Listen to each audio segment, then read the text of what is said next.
It's Alexis here from Daxfit Studios in Angel in Islington, and what I've got here is a question that somebody sent in, and Sarah says, are meal replacement diets okay for people who are struggling with their weight? Okay, so I don't want to pick through all the different types of meal replacement diets there are and start sort of picking holes in them, because there are loads of them out there, but probably the best way that I would say to approach this is ask yourself a few questions before you pick a diet. So here's a few questions that I would say ask yourself before you go out and pick one. Okay, so firstly, is it sustainable? Okay, so most of us aren't really interested in just getting a diet and losing weight. We're actually more interested, I think, in trying to keep healthy. I mean, we drop the weight so that we can look a certain way.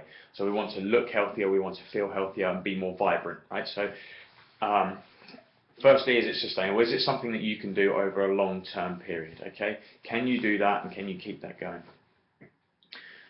Secondly, is it healthy? So is the diet that you're going to pick up, is it a healthy option, or is it just a case of you cutting calories and losing loads of weight, but in essence not feeling good, not feeling great, feeling pretty bad? So think about those sort of things as well. Is it going to be healthy? Is it going to be good for you? Are you still going to be feeling good once you've started this diet?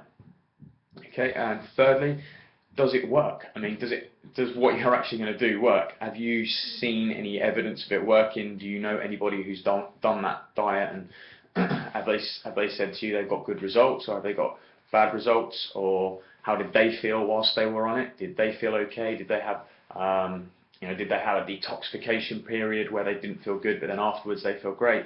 Or did they just feel really bad the whole way through and just feel like pretty crap? So think about that. Does it actually work? What are the short-term and long-term results? Okay, so what are short-term and long-term results?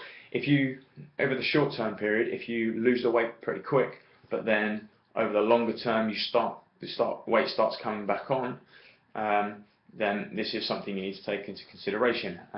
So also find out, you can also find out how your body's reacting to it as well. So I mean, your body might react differently. Over a short term you might lose the weight, but then over a long time you find that you're getting other things. If you're drinking a lot of juices, for example, you might start feeling that you get like furriness on your tongue, or you're getting a bit of gut pains because of the amount of acid that you're putting into yourself, if that's all you're having. So think about those sort of things as well when you've got short term versus long term. And then the last one I want you to think about is, who is the diet actually benefiting? So is it just benefiting you, or is it benefiting other companies as well? A lot of companies that produce these diets also, funnily enough, have food and shakes and bars that are attached to their diets as well. So they actually require you to follow their protocol and buy their stuff as well, right? So think about that. Is it you who's just benefiting, or are they benefiting as well? So have a good think. And that's pretty much it. So there's 5 sort of steps there that I just want you to think about. So ask yourself, is it sustainable? Is it healthy? Does it work? What are the short-term versus long-term results? And who else is benefiting? Okay, so I hope you found that something that you can use when you're selecting a diet for yourselves. Okay. And that's me, Alexis, at Daxfit Studios, and hopefully I'll speak to you soon.